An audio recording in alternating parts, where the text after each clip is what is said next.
This episode of Q Point Podcast is pre-recorded, produced and sponsored by Karina Quirk, broker at Next Home Experience. Different views. I know your story.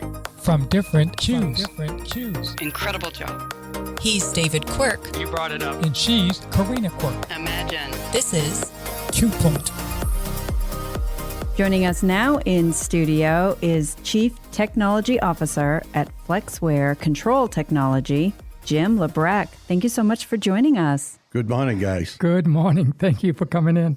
So why is Maine still paying some of the highest electricity rates in the country? Because we have the worst policies. That's the bottom line. If you were to just take even half a dozen policies alone and revert them back to prior them being implemented, you would be able to cut your electricity costs down 30% anyways. Since the deregulation of our electric system, there's been over 400 bills passed by legislators that do not have a clue. And I have a list on a spreadsheet of those hundreds of bills. Every one of them, except for a few, are all increasing your cost. A lot of it you don't see. It may increase the cost of the power lines that you don't see. For instance, if they have to supply power to a solar farm and the solar farm only has a 15% capacity factor, that means it only puts out 15% of what it could put out if it was working 24 hours a day, 365 days a year.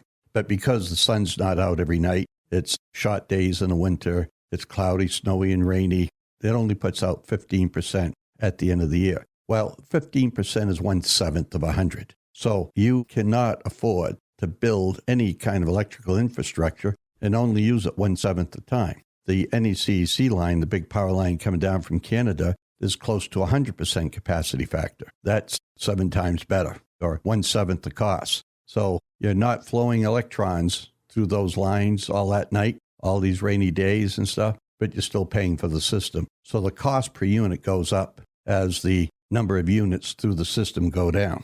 So you don't see that. That goes on CMP and Versant's bill. They have to pay for that and then charge customers. And then the PUC says, oh, they're charging too much. Well, it's your policies, guys.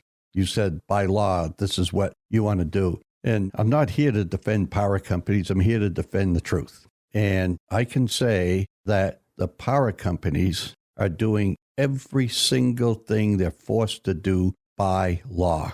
I haven't heard anybody say, there they go again, they're breaking the law again. They're trying to cheat us by breaking the law. We're getting cheated because they're following the law that legislators that we send to Augusta put in place.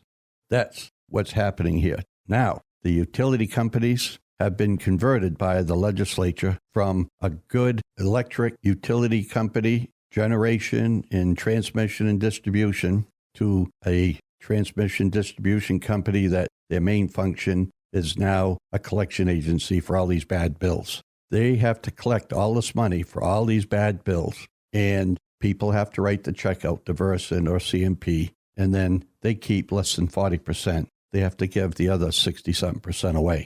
But you write the check to them, so that's why people look at them and say they're the culprit. What would be the best way to change the philosophy to turn this around? You have to do more than change the philosophy. You have to change the law. And because there's over 400 bad pieces of legislation, many of them doesn't increase the electricity costs by much, but many of them together does increase the cost by a lot.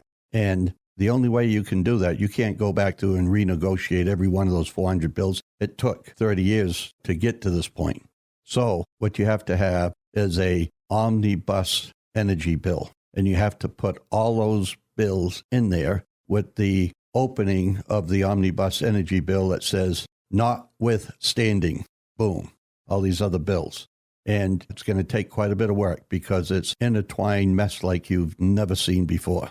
Every one of those bills has influence on many other bills. All the candidates that we have talked to, they have all mentioned affordability. How do we make our energy bill more affordable for the state of Maine? You can't if you don't get the power bills down, because those power bills permeate every single thing you buy. You go to the grocery store, as we were just talking about, they have a big power bill. big refrigeration plants in the back of those buildings and up on the roof. Their electric bill goes up 10%. That's many thousands of dollars a month. They have to put that on your food. You have to pay for it. It permeates every single thing you buy in that store. Town taxes go up because it costs more to run the schools and town halls and auditoriums and streetlights. Your taxes go up in the town. Your taxes go up in the county. Your taxes go up because the state has to pay more for all that. Your taxes go up on the federal government because the federal building down here and all the other USDA and all those buildings go up. So they all have to pay more for this. So you have to pay more in taxes. That's hidden. People are always concerned about just their utility bill at home and they go crazy. When you add it all up, you're paying more each month in additional costs from all the purchases you make than what you're paying extra on your meter at home. The meter at home is a smaller portion of what you're paying extra each month for all these do-good programs. Now, I want to say one thing. These do-good programs aren't doing us any good. They're saying, we got to clean up the environment. Maine total CO2 emission into the U.S. output is 1/3 of 1%. So if we completely shut Maine down, didn't even have a candle burning, nothing, we would reduce the U.S. carbon output by 1/3 of 1%.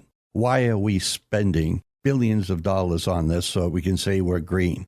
We're pretty doggone green right now. We should not be spending that kind of money. We should be focusing on affordability, not some impossible environmental target. One particular bill, LD 1966, passed right at the very end of the legislative session to help low-income people get solar panels. And the total amount of costs to the ratepayers they're going to have to pay in stranded costs is estimated to be $24 million. The benefit to the low-income people, $7 million. There's a $17 million cost to administer $7 million. And the people in charge of this administration is a new co-op set up by the people trying to take over our power company because they're too greedy and they cost too much. I would like to have that job, $17 million to administer $7 million. That's a good deal, man, if you can get it. It would have been cheaper just to give away the $7 million. They know that. So you've indicated what you would change first. Say if you were in charge tomorrow, how would you make that happen? One of the problems that we have in Augusta is that there's too many people that want to do something, but they have no idea of what to do. They just don't. I mean, even if they're good people, they could be very bright people, but this whole energy thing's a very complex issue. And where are they getting educated from? Other than a few lobbyists that push on to the leadership, and that's the way these bills were passed. It wasn't because all those legislators thought it was a good idea. They did this pretty much in the blind. Lobbyists have really figured out here in Maine, you just go and take care of the leadership, put a few dollars into their PACs to help them get reelected, and then the Democrats especially, tell their party, this is the way you have to vote. And if you don't, you're out. It sounds like I'm just slamming the Democrats, but it's a fact. They are very aggressive with that. You know, we had Barry Hobbins, who was Democratic chair, because he had a good relationship with myself and Governor LePage. They pulled him off chair and put him on judiciary. Marty Groman, another good Democrat that was working with us and had a good relationship. Marty is a graduate engineer of UMaine, and they yanked him off and put what is now the public advocate on his committee. So I can name just a whole number of people like that. They step out of line just once, and they're done. So they're going to continue on that path. You need a couple of things. One, I'm working with Bobby Childs on an omnibus energy bill, and I got a good team. Like I had with LePage, he had me in charge of putting together a good team. So the reason why Bobby's going to be important in this is because a lot of these bills were passed unconstitutionally. You take like one of the biggest, worst bills possible is the net energy billing. LD 1711, put forth by a Republican after LePage and I had 8 years of getting these bills killed off. Then the year after we leave, boom, the Republicans, they knew it was going to go in, so they beat the Democrats to the punch and put it in. That bill was put in by a senator, Senator Dow.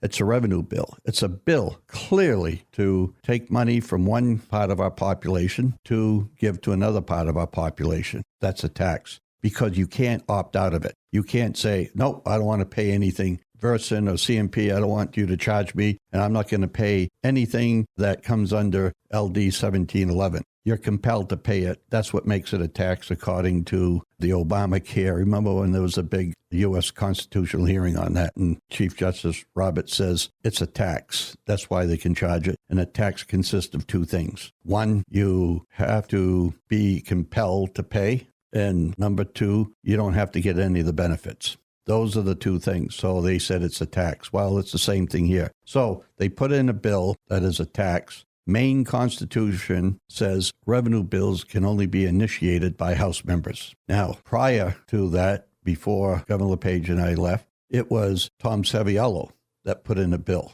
And I used that particular aspect of it. And I prepared a nice point of order for Rich Malaby, which turned the state Republicans down there in Augusta around. And I made it into a position where either you're for the Constitution or you're for solar panels. So I had told a number of Republicans that were going to vote for it. If you end up putting solar panels above Maine's Constitution, I'll make sure that you don't get reelected. I had to go after our own party and threaten them. So it takes that kind of thing. So where you have these things are illegal, there's other aspects like Bobby Childs come up. He's a real good lawyer. I'm sure everybody knows his background. I have to get into it. Yes, he's been on our podcast 3 times. Yeah. He looked over all my stuff and said, there's one that you're forgetting, and that is the Equal Protection Clause, where you have to charge everybody the same. You can't say, I'm going to charge these people over here this much and these people over here a different amount. You got an Equal Protection Clause. So there's a number of things you can do to push back on this. So you got a big omnibus bill, and then you have to look at, that could be almost like the carrot. Doesn't sound like a very good carrot, but it's a big carrot. And if you don't go along with it, then here's a whole number of reasons why we're going to go to court and sue, okay? And then you have other things you can do, like what Augusta is best at, taxing. So you can put a tax on these solar developers that are raking in 400% and 500% above market costs. Take that money to put towards the public policy charge that people are paying right now. So you can extract it through other means. Well, it's going to take a whole host of things. But anybody that thinks they're going to go to Augusta, any of these candidates, going to go to Augusta and, oh, yeah, I'm going to take care of energy, and they don't understand the magnitude of it, the depth of it, and think they're just going to put in another bill on top of the 400-plus bills we already have here without going after the whole thing is absolutely, completely mistaken. Now, by putting the right package together, then you can argue to the public, and somebody like Bobby Childs can take it to the public because he's going to have a big microphone. He can say, this is the bill that's going to reduce our costs at least 30%. If you don't do this, it's going to continue raising, and it won't take too many years to increase it another 30%. So in order to do this, to save, to cut back on our cost here, reduce the charge for a kilowatt hour of electricity, this omnibus bill we must pass. And I think it becomes identifiable very quickly that those that are going to oppose it are the ones that are trying to protect those that are wrongfully and unjustly benefiting from it. So I think you can call them out pretty good. And that's one thing I like to do is call out the bad guys.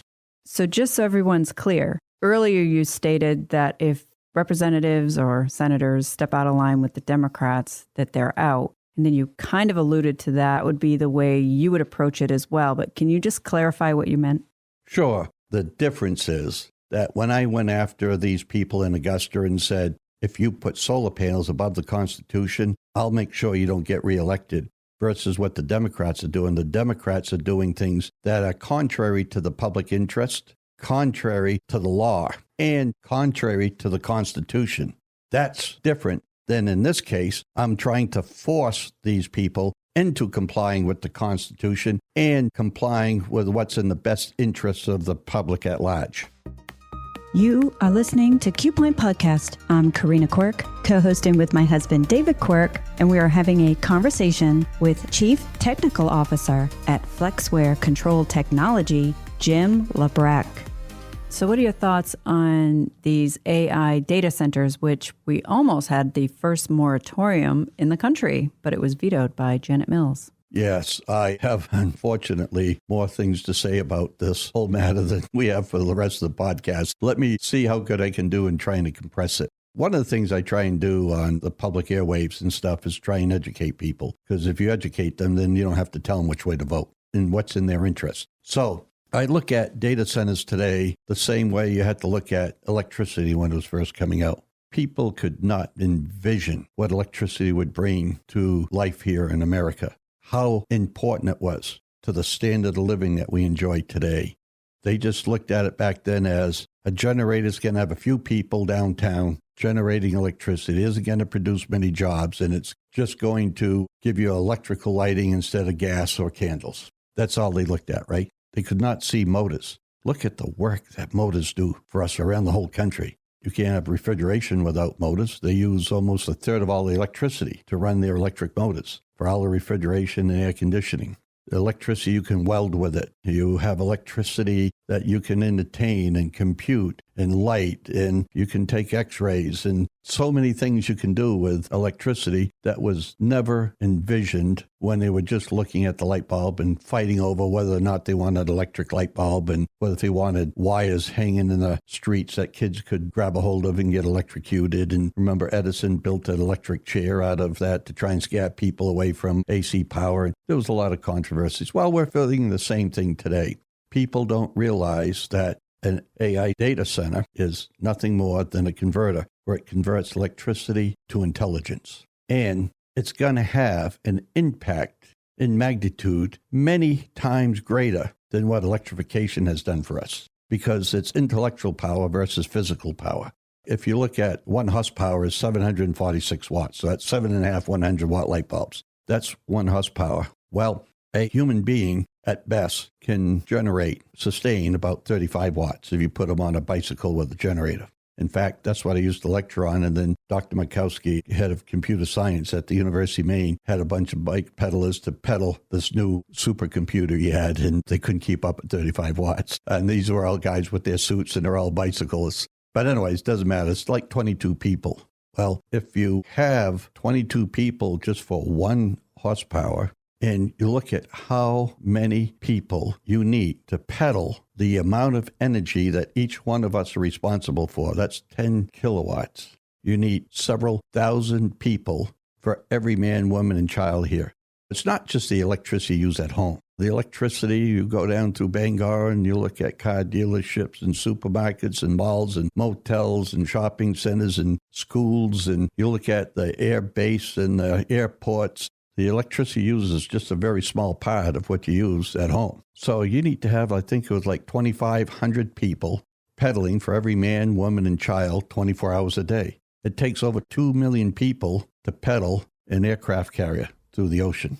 When you look at converting the watts it takes to move that, divided by 35 watts per person. So what I'm trying to say, as big as that is, as big a magnitude as you see there, to change electrical energy into muscle energy, the transformation of intellectual energy into intelligence is going to be many times greater. So at my own office, I do a lot of electrical engineering, electronic engineering. Thermodynamics is very heavy. When I come up with my first patent many years ago in the 80s, I spent 4 months working on one calculation where I had to do iteration after iteration every day working on this. I wanted to change one number. I had to go through pages of calculations. Now I sit at my office desk and I ask AI if the enthalpy entering is this and the entropy is that and the adiabatic process is this, what is the outcome going to be? And boom, it spits it right out. And I say, oh, that's good. What happens if we increase this one or decrease that one? And boom. Now, if it takes me 3 months to do another calculation or a series of calculations, I'm not going to be able to fine tune that kind of stuff. That's the intellectual power.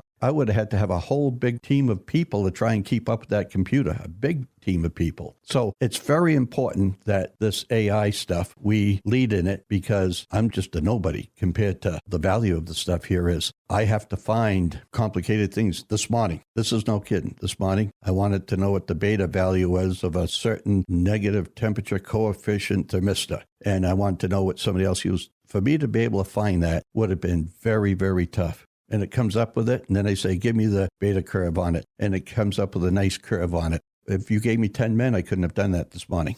So it's very, very important. Okay. Now, the electricity that it uses, there's a lot, but the value, they say, well, it isn't going to produce many jobs. It's like electricity. The value isn't in the jobs back at the power plant, or in this case, it's not back at the data center. It's down the pipeline.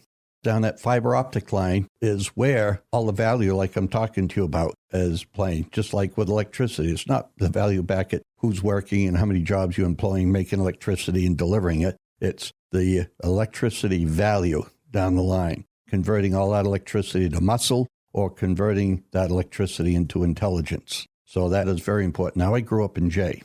When they were building that mill, my father was head of security there, and I went to the mill with him when they were cutting the logs off, cutting the trees down. And then we built a shack to hand tickets off to the truckers, hauling wood off the lot. And I watched that whole mill being built, and then I taught school in a Little Red schoolhouse to electrical and instrumentation engineers for a while. And so I'm familiar with it. I worked in the power plant there as an outside contractor to help them with some repairs and maintenance and stuff. So I'm familiar with the mill. Watched it being built, every nut and bolt, and watched it go down and the whole works. So that mill is perfect for a data center. We already have a power plant there.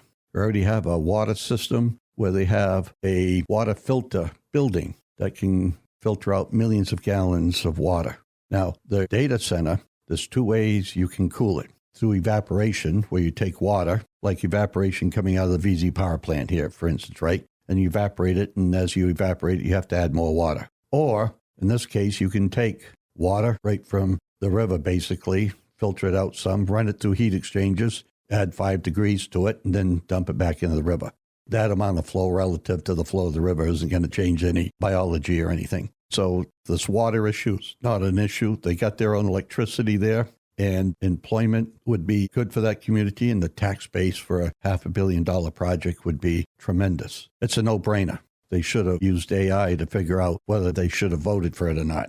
So I happen to notice that the size of some of these data centers fit well into the size of a lot of our biomass plants here in Maine. Now, one of the things that make biomass plants too expensive to buy down the pipeline is the cost of adding the T&D to it. So if you were to build chip plants or biomass plants and attach them to a data center directly, then I think it works out economically quite nicely. And they're 20 to 50 megawatt units. They're the smaller ones, not the 2,000 megawatt systems like you need 2 nuclear power plants for. A lot of smaller plants that are 20, 30, 40, 50 megawatts fits right into what we would have. I call this wood to intelligence, what I'm putting together for Bobby Childs here, wood to intelligence. Then by having them distributed around the state, then you get up more wood resources. Now, even if we had to pay more for wood energy, biomass energy, than we did for solar, which we don't, but even if it did cost more,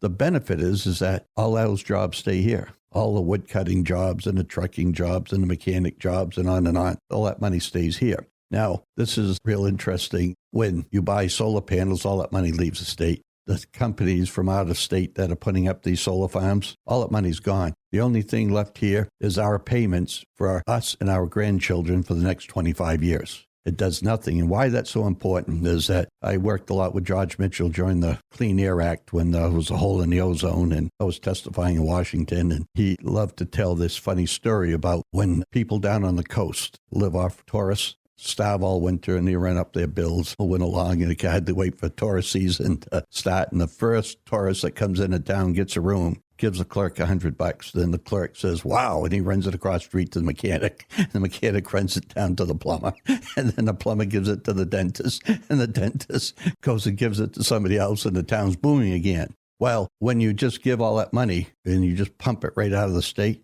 you don't have that kind of a multiplying effect.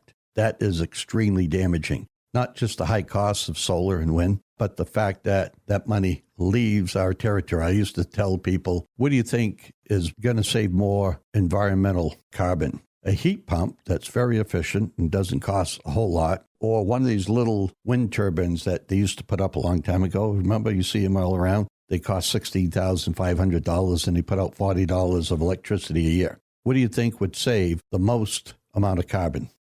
The windmill, because that's like taking that money and digging a hole and burying it, and it doesn't get circulated anymore. There's no return on that.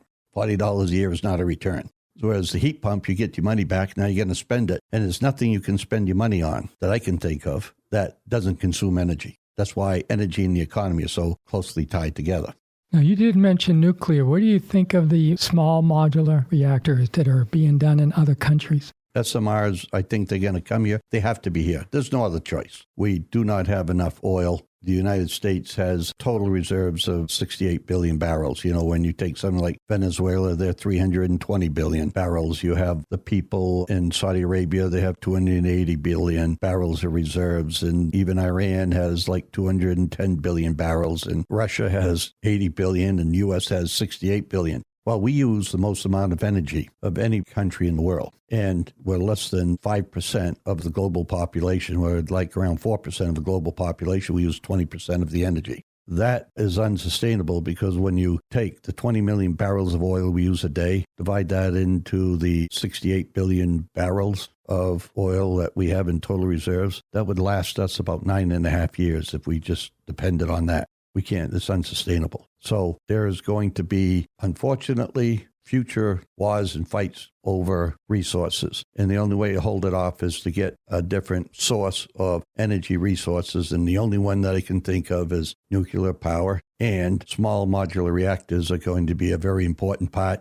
President Trump is right on the right page. He said, we're going to start off with the military. It's hard for those people to protest there, especially if they're in other countries and stuff. Get that modular nuclear power going. As you know, the Navy, Rickover, has done a heck of a job getting the Navy all nuclear, submarines and aircraft carriers and everything, and they can run for 20 years. That's really good stuff. So I think he'll get on the military, then data centers, and then they'll start moving into big industry, and then they'll start being able to be produced to put into regional areas. And the good thing is that you can utilize the heat, the waste heat, instead of just throwing it away. If you put them in more populated areas, you can utilize the heat. Just like Boston Edison supplies 1 million pounds of steam an hour for the John Hancock building in the wintertime for heat. And in the summertime, they make heat through an absorption cooler like you have in your camper where you use propane gas to make your refrigerator work. So we have no choice. It has to be nuclear power.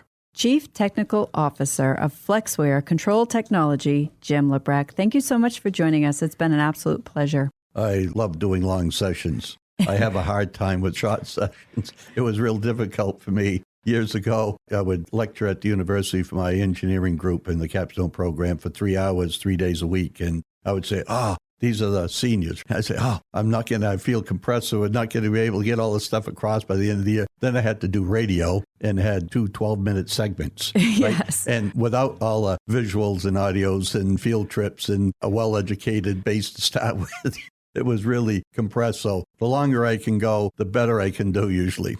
Well, thank you very much. Thank you for educating me and John Kill, who also helps out with all our electrical situation in all our buildings. I do appreciate it.